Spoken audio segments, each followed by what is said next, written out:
In the middle of the upcoming weekend, also the tropics in just a bit. Sloan? Thanks, Mikhail. Our local health officials are worried about what the holiday weekend might mean for COVID cases. They're already overwhelmed with patients. On Friday, University Hospital reported its highest number of COVID patients since the beginning of the pandemic. Our Kennedy Harris takes a closer look at those numbers. I'm hoping that we are at the peak now. Across the state of Georgia, nearly 6,000 adults and children are lying in hospital beds, battling COVID-19. Dr. MacArthur says just over a month ago, we were down to 500 patients statewide and just about 4 patients at AU. 6,000 Georgians hospitalized, and most of those have been hospitalized within the last 3 or 4 weeks. The number of COVID cases locally has exceeded the January peak, and the virus is spreading at a much faster rate. What I'm hoping is that the number of hospitalizations won't increase even as the number of cases do. University Hospital has surpassed the January peak of COVID inpatients by 15. AU Health isn't quite there. The January peak they saw was 145. Right now, they're at 123 patients. AU doctors estimate their peak will be sometime after Labor Day, with 175 patients. We're concerned that we're going to get there.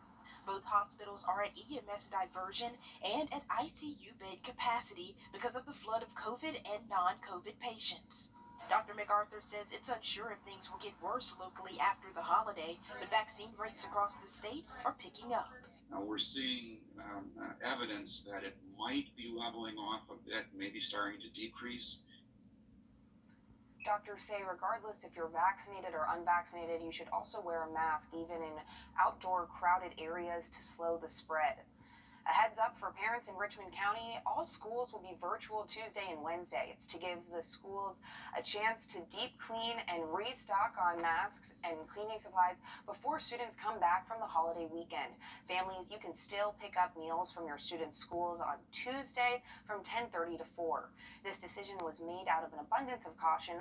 Right now, nearly 200 students in the district are COVID positive, along with more than 50 teachers. The Delta variant is causing more issues than quarantines and positive cases in our schools. Columbia County officials tell parents to expect bus delays up to an hour because of COVID-related absences. This week, a year ago, the school had 20 total positive cases. Now they have 566. Health experts say this is not the same pandemic we were fighting a year ago. It's a different virus, and Delta is a different variant that's causing very severe disease in younger people, especially those who have not been vaccinated. The district says they're always hiring more buses and substitute teachers. As the battle to keep COVID out of schools continues, Richmond County has another problem it's working to solve: finding hundreds of students unaccounted for. Our Celeste Springer has a closer look at those numbers. The district tells me a few months ago they had 1,300 kids missing. At last review, roughly 700 kids are still MIA. To put that latest number in perspective, that's the total enrollment of Hepzibah Elementary School times 2. They tell us there are usually reasonable explanations to where these kids are, but other times the kids aren't in the best of situations. Nearly 30,000 students in Richmond County went back to school as usual this year, but hundreds never stepped foot in class. The district refers to these students as unknowns or no-shows, though the simplest term is just missing. And we really just beat the bushes, just trying to find where those students might be. The district says the majority of the 700 they're currently looking for aren't in danger or even playing hooky. Rather, they're a mismarked absence because their parents forgot to properly withdraw them. We live in a very transient district anyway.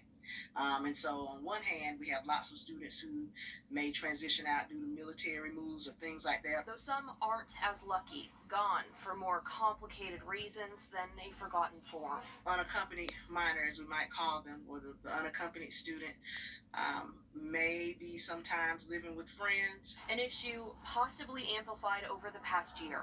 That 800 that was cited over the summer was higher than what we've seen pre-pandemic. And now the district, along with social workers, are tasked with trying to find them. Some even becoming social media sleuths and internet detectives. Sometimes I've known schools even to look on Facebook to try to find where students are. No matter where these kids are, we also do have some students that we've just got to find. They're making calls and hitting the pavement to make sure our kids are safe and learning.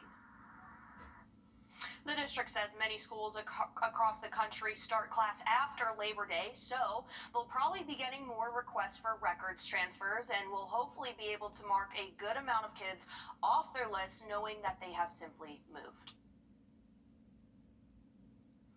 And the district says you can help their social workers save time and resources by making sure you always follow up with your school after a move. Even a quick phone call can get the process started.